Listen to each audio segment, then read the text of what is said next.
Welcome to the Project Good podcast. This is a social impact podcast interviewing experts and advocates about the pressing problems that we face globally and hearing about how they suggest we move forward in the future.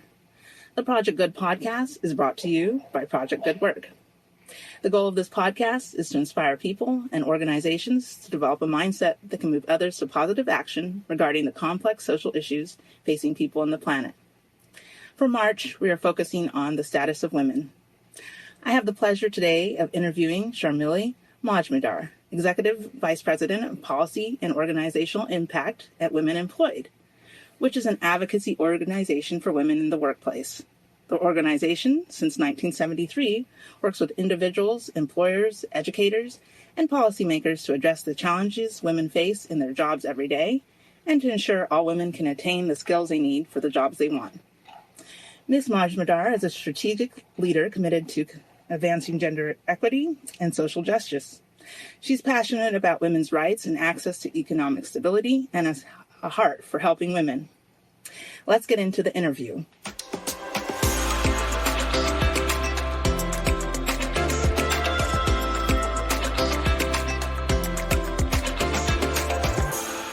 First, let me introduce our guest, Ms. Sharmili Majmudar, Executive Vice President of Policy and Organizational Impact at Women Employed.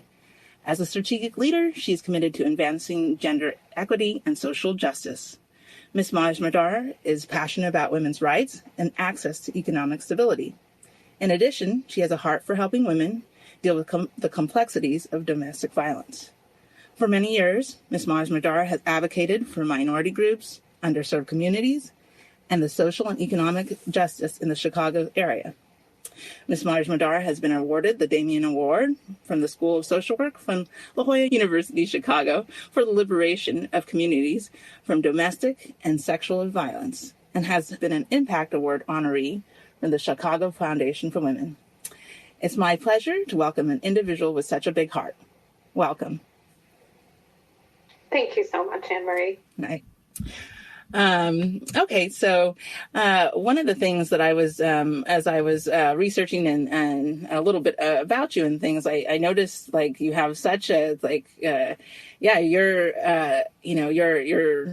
you're so passionate about like all these issues for women, and then all the things that you're going out, like you can see when somebody has just a wonderful, like, just, you have a wonderful heart. I don't know you that much, but I already can see it just from all the things that you have been involved in. I guess what fuels your passion for women and social justice issues? Oh, that's a great question, Anne-Marie. And I would say that I see the same in you, hearing about your podcast and your work. I think that I am fueled by a desire to be a helper. I think that in growing up, I saw around me people who were trying to help and heal others, and have been inspired to do the same myself. So I think we all use our talents and gifts and skills in the ways that best serve the world, and this is mine. Wonderful. Yeah, I was just, you, I was like, all the stuff, I was like, you touched my heart. I was like, oh my goodness, like, to deal, because the situations, I know that this is not currently something that you were, facing, but I'm sure it has some elements of it for domestic violence and things like that. That's a tough issue. And so, most people would have shied away from dealing with those types of things. So I just have to say, wow, that takes a lot of courage. I think the people whose courage I admire the most, of course, are the ones who are navigating situations that no one should have to. And women, as it relates to the economic impact of the pandemic. And then you add to it the other ways in which inequality is baked into some of our systems and really makes it difficult for people to have the options that allow them to make choices for themselves and their families. Survivors are some of the most creative, resourceful, and courageous people I know. I guess during this pandemic, what would you say? I know people have been affected in so many different ways, but I guess what would you say were the top three that have stood out to you?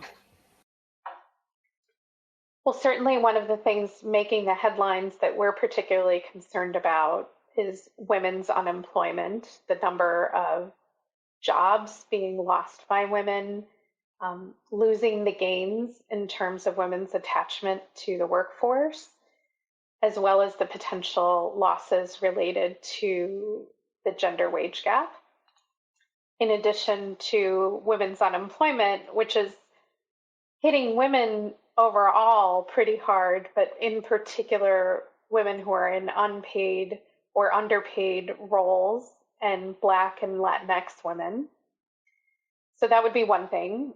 I think the other things that would make the top three for us are the fact that women are really on the front lines of responding to COVID-19, and then that women are more likely to be doing unpaid care work at home, and that even for the women who are able to work from home, they are responsible for a disproportionate amount of that household labor and care. Together, unemployment, COVID-19, and this issue of the care work at home are really creating an untenable and deeply concerning situation for women. I think the first thing is just understanding that we're not in normal circumstances and that we need to be giving space and grace to folks who are navigating so many different issues at once. I think in a more concrete way, I would say that employers need to ensure that they are paying full and fair wages and quality benefits. This is critical because of how women have traditionally faced a wage gap, but other types of inequalities as well. We need to create a robust care infrastructure and strong workplace protections. So one of the issues that we have is that the childcare system and then the overall care infrastructure has not been invested in the United States. And that puts women in a very precarious position because they're expected to both work and provide care, and their value is not being compensated. Childcare in particular has been severely underfunded. It means that childcare providers have razor-thin margins. It means that childcare workers are facing low pay and minimal benefits. And it means that many families don't have access to affordable quality care as well. And the United States is kind of an outlier when it comes to how we think about caregiving. We don't invest in our childcare infrastructure. We don't have paid leave. And this costs women and families all the time, and particularly those who are at the bottom of the economic ladder. So the investment in that, and as an employer, you could do things like provide childcare credits. For large employers, there might be options to provide childcare on site, for example, providing flexible schedules that are actually driven by the employee, not by the employer, and really thinking about whether or not there's flexibility both in the work as well as in the schedule. Those are all some things that can be done.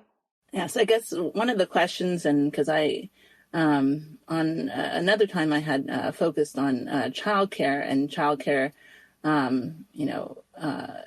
keeps coming up. I guess what do you think is fueling? Why is the U.S. not like other countries and having childcare be at the forefront, because the U.S. I don't know, from the image that I think a lot of people get is that the image is the U.S. cares about its people and their families, but then I guess the reality is maybe not. I guess, why do you think that childcare has not been fixed, and now we're in this crisis? I think overall because we devalue caregiving, and caregiving has been such a gendered responsibility in our society. So when we devalue caregiving, we also devalue caregivers as well. And those are predominantly women. So whether you're looking at unpaid care or whether you're looking at paid care, we don't offer work family friendly policies, and we don't ensure that the people who are providing caregiving are supported in doing so. And for many women, they're faced with being in the position of not only caring for children, but also caring for their household and then caring for elders and their families as well. And we have had a long struggle with understanding that paid leave, childcare infrastructure are not extras. They are not optional. They are not something we should see as a nice to have. These are critical pieces of a healthy economy that allows for women in particular, but for everyone in our economy, to truly participate in our workforce and to be recognized for the roles that we have beyond our jobs. And in a lot of ways, the American workplace, when you think about policies and benefits, has historically been centered around a very outdated and possibly never really even accurate vision of who the worker truly is, right? So workplaces are designed around men who are the solo breadwinner in the household, who don't have caregiving responsibilities. And that just isn't the world today, where we have huge percentages of women who are either co-breadwinner or primary breadwinner in their households. Yes. Yes, actually, that's what I was going to say. I think it's coming up to, I forget, I think it's like a 40% or maybe even higher of how many women are coming up to be like the breadwinner in their home. Yes, and there are, that is also racialized in the sense that women of color tend to be the co or primary breadwinner in their families at even at a higher rate. Yes. One of the things that with all this stuff happening, and of course all this, this is a different discussion, but it all kind of ties in, is that, a lot of people now are becoming obviously stressed out, and mental health issues are on the rise. So how would you say women are supposed to cope and be successful during this time of being, I would say, isolated in this situation? And everything is just coming on women, like essentially all of life. How would you say that women should cope? I mean, I think women are coping as best as they can.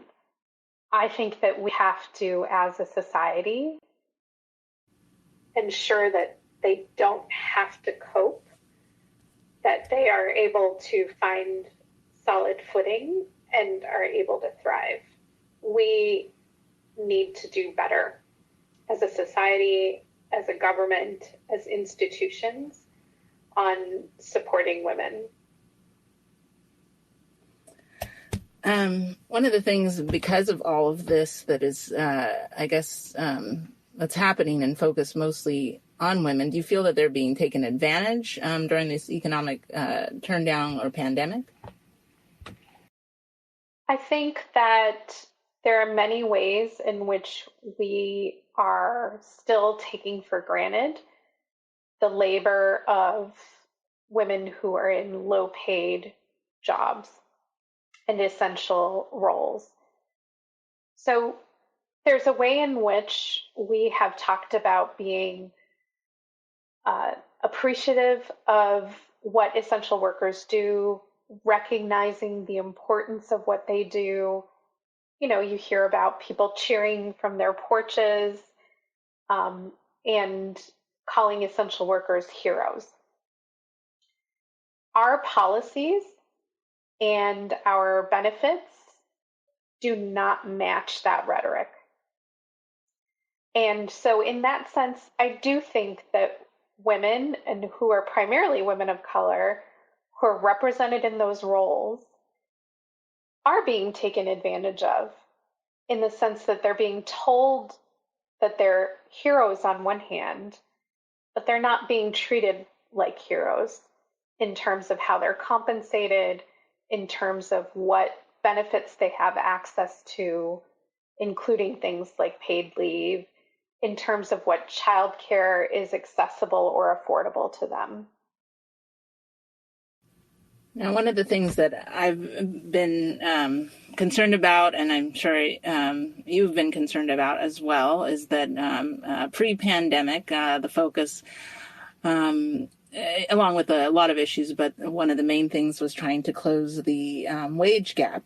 And so now with everything, is the wage gap, do you think it's widening, or is it going to be still getting to the point of closing? So that is a huge concern, that the wage gap is actually going to widen.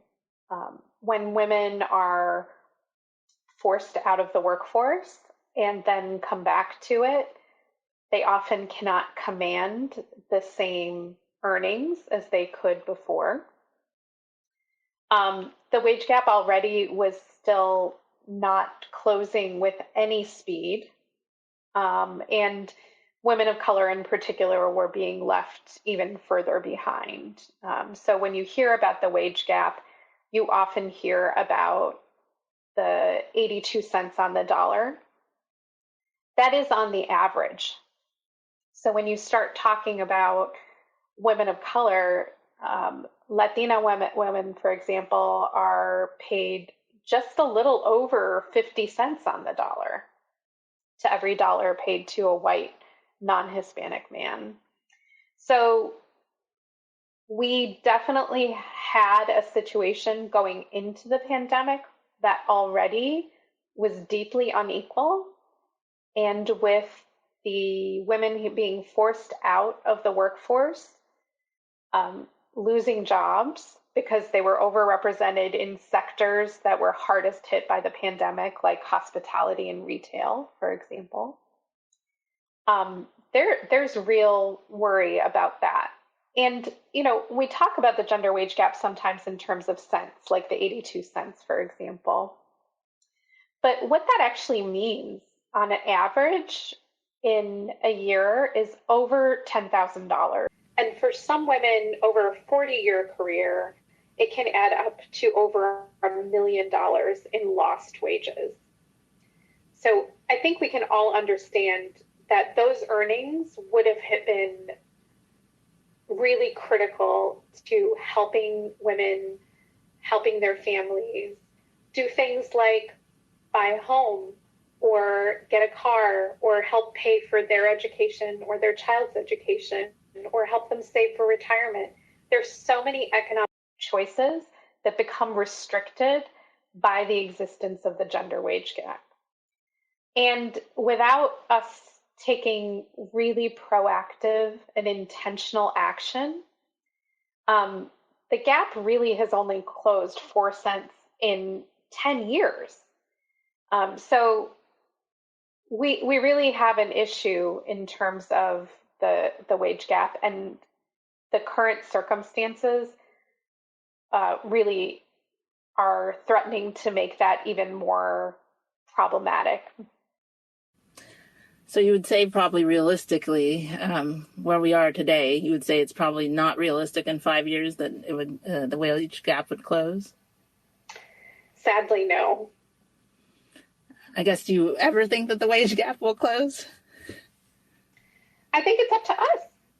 It's not a accidental or unknown gap. It has specifics that drive it. Feminist movements have developed. We've found them to become more complex. And there is no single defining characteristic of modern feminism.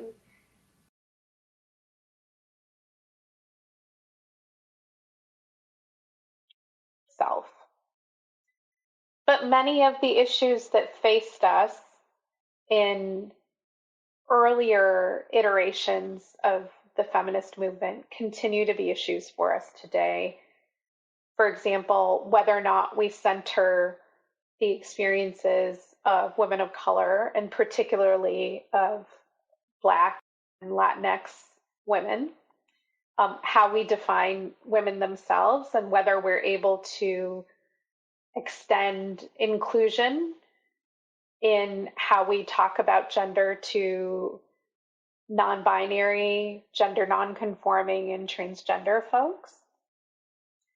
And then really pushing up against some of the same ideas of gender that we faced and have always faced, ideas around what a woman's place is and limitations on what kind of work she should be doing, around how much she can contribute to society through her work, how her contributions via providing care to communities and households and families is valued. So I think some of the same battles continue, and some of them have evolved. I think voting rights is another one. You know, we talk about the 19th Amendment and women winning the right to vote, but we continue to see issues around voter suppression, particularly of voters of color. One of the things that is, I think, always brought up, and also, I guess, why would you say that women, minority women, are often left out of the feminist or women's movements, even though, as most people, well, I don't know if everybody knows, that Me Too was started by a minority? I think that your question itself illustrates the issue, right? There are many people who don't know that Tarana Burke started Me Too. And they ascribe it to Alyssa Milano when she made the hashtag go viral. Or they associate it with really high-profile white men who have been called to account, like Harvey Weinstein, for example. The reality is that Me Too is a multiracial movement, and it has been led by a Black woman and many, many people of color. And sexual harassment itself, if we think back to the early 90s, Anita Hill was an absolutely critical figure to lifting up what the experience of women in the workplace too often is. I mean, we continue to face issues around how sexual harassment plays out in different workplaces. One example I can point to that is absolutely connected to economic security is the experience of women who are making sub-minimum wages. So these are folks who are like servers at restaurants, for example. And many people don't know that a sub-minimum wage even exists. But basically, these are people who are being paid less than the minimum wage with the expectation that the tips that they earn will make up the difference. The problem is, first of all, that everyone should be making a full and fair minimum wage, period. That the tips should be on top, not as a way to displace what your employer's responsibility is to compensate you for your work. It's also a legacy of slavery. And it also puts people who are in those roles at particular risk for discrimination and harassment. And our partners at One Fair Wage recently put out a pretty disturbing report about the experience of harassment towards restaurant servers who were experiencing not only a higher level of harassment, being told that they need to take off their masks in order for the patron to decide how much to tip them. They were also facing threats related to telling patrons that they needed to wear their masks. And then on top of that, they were also experiencing a significant decline in tips. So more harassment, fewer tips, and a risk of harm as well. All of this comes together and puts these women who are earning sub-minimum wages at an intersection of risks that they should not have to figure out. So we see this issue of harassment, for example, as playing out a little bit differently in the headlines versus who's experiencing it on a day-to-day basis. That's wild, as you're telling me about the. It's extremely disturbing to hear what people feel able, willing, entitled to say. And because the customer is always right in these situations, many of these servers don't feel protected by their managers. Even within the situation, the power dynamic is such that your customer is actually determining your wages. So you may not feel like you are in a position where you can push back or confront this kind of behavior. Yes. I guess one of the things that, with everything that that has, I guess, transpired from 2020, one of the things that I think, obviously, that came up with everything is, questioning our values. And I guess, would you say, I guess, that obviously women are fighting to get more equality and equity and to be valued more. Do you think the way things are going that we're going to reach it, or do you think we're spiraling down?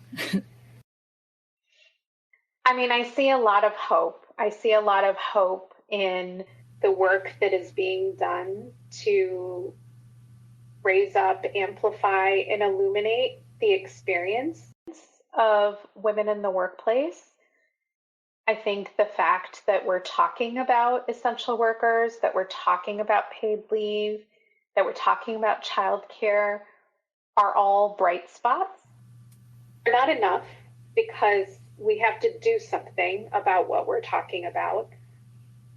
But the fact that we're talking about it at all is really important.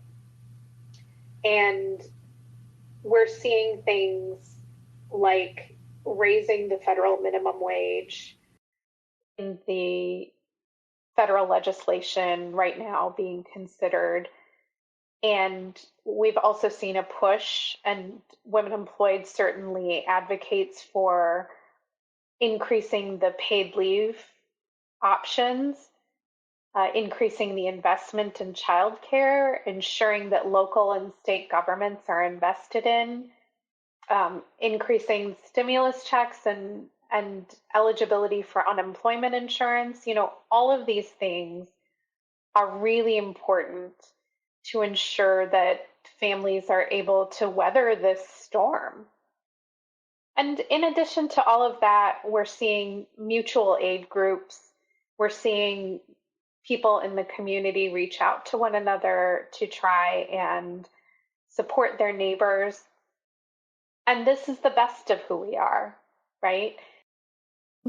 One of the things I wanted to have just a couple more questions for you, Sure. just so that everything isn't always just spiraling to the negative. I guess did you find there were any three positives that helped women during the pandemic? I don't know if there are any. Some people told me there were none. There were none. No. I think that's a fair question. I do think that I think it has made kind of the load that many women already carried and kind of carried somewhat invisibly a little bit more visible. I think that for people who do have the option of working from home, recognizing that not all jobs, allow you to work from home, right? But for the ones that do, I think we've been able to demonstrate that it's possible, and that will be helpful to many people to be able to work remotely or work hybrid. So I think those are positives, and I think that, as I was saying earlier, I think we've really illuminated the experience of women, working parents, caregivers, and we're talking about it. And we're recognizing that home and work are not as separate in terms of spheres of our lives as maybe we had treated them before. I think we're also having really important conversations about things like student loan debt. You know, the vast majority of student loan debt is actually held by women. And we're having real conversations about how to address that issue. I think we're also seeing things like the positive impact of public policy. There are a number of pieces of research that have shown that if a place had paid sick leave, that there was reduced COVID-19 transmission. And we have to think about those things as intertwined, right? That it's our community's health and well-being that we're talking about when we're talking about things like paid leave. And we have opportunity. We have real opportunity to make change that will impact millions of people. In Illinois alone, one of the things we're doing is advocating for paid sick leave for all working people in the state of Illinois. And we're hopeful that we will be able to pass that this session. And we invite folks who understand the importance of paid sick leave to join us. Fantastic. I guess right now, just one of the things, I guess, with women employed, I'm sure you guys are beyond busy with everything that is going on. I guess right now, what is one of your main focuses? Well, as I just mentioned, paid sick leave is one of those main focuses. We're, of course, also supporting and advocating for the passage of as comprehensive as possible a federal COVID relief package. We think that the danger is in thinking too small, not in thinking too big. In addition to that, we're really interested in ensuring that our education and training systems are in a position to respond to the needs of people who may need to enter other sectors, get other kinds of education or credentials than what they have right now, and ensure that they're able to have as smooth a path to that as possible. We know that some jobs may never come back. So we need to be able to support the ability of people to pivot to doing other work. And that means supporting our workforce development systems. That means supporting our community colleges. That means ensuring that we have equitable access to post-secondary education as well. And then overall, we're interested in helping employers think about the quality of their jobs, not just the quantity. So the economy will bounce back at some point, and people will be hiring.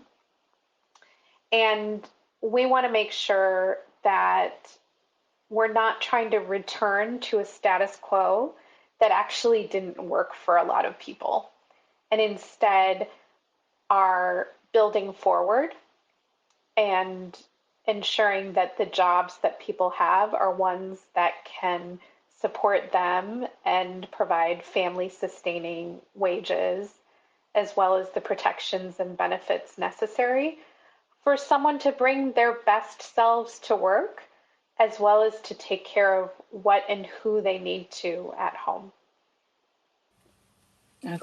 Yeah, excellent. Yeah, these are all definitely, like, everybody was what is the saying everybody has, return to normal, but yeah, normal wasn't working. And it wasn't. So many of the issues that we're talking about, whether it's like the gender wage gap, or whether it's sexual harassment, or whether it's the fact that we have undervaluing of women's work, or women-dominated industries, for example. All of those issues were there before the pandemic. In some ways, they've just been exacerbated or shown a brighter spotlight on. Especially, I would say, especially the child care issue. So I still, the thing, not to be, I guess, that's of course logical, but I never, when I think about it, and I guess maybe because I'm a woman, when I don't understand how everybody has all these, don't give women more respect and value because everyone on the planet needs a woman to be here. So, well, and it's similar to how we're working to address issues of racial injustice, right? These are very ingrained issues. They are ingrained in our systems and in our institutions, and it is just going to take intentional, concerted, communal effort to make those changes. And we can do it. Yes, so it's going to be it's definitely an uphill battle. What would you say it means to be a woman in 2021? Oh, I think that's different for each of us. I personally, I have a partner who's also working full-time from home. I'm working full-time from home. I have a child who's learning remotely. I have parents who I'm concerned about who are in their 70s. And I'm also in a position of privilege. And I think that what being a woman means depends on a lot of those things. We have the opportunity to think of this as a way of creating more solidarity and creating an economy that is not just centered on an outdated vision of what a worker is. So I think being a woman is being on the threshold of change. Beautiful answer. Well, thank you for your time, and thank you for all your insight. It's been wonderful. And so one of the things, I don't know if right now you have any programs that you would like to bring attention to anyone that I can have our listeners check out or anything. I would direct your listeners to our website, womenemployed.org. You can join our action network, which is how we make sure that very busy people are able to take quick but meaningful action in support of the changes that they would like to see.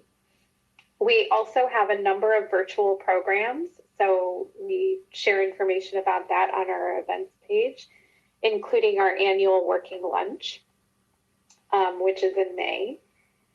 And I would just invite you to also sign up for our newsletter so that you can stay informed and be part of this community that is interested in building forward. And I also have to absolutely point out paid sick leave, as I mentioned before, in Illinois. We are really in a position to make a huge difference to 1.5 million Illinois workers. And the fact is that it should not be an extra for you to get paid sick leave. It means you're taking care of yourself. It could be that you're taking care of a family member, but you're also taking care of your colleagues and your coworkers and the public you interface with by being able to take paid sick leave. It just makes sense, and it's well overdue. Thank you again, Sharmili, for your time and insight. Once again, if you'd like to learn more about Sharmili or to donate or to become involved, go to womenemployed.org /get involved. If you have a passion for an underserved community, a social justice problem, or simply want to change minds, contact Project Good at Project Good Work to start your project of change today. Thank you to our listeners for tuning in to Project Good, where we are focused on what matters.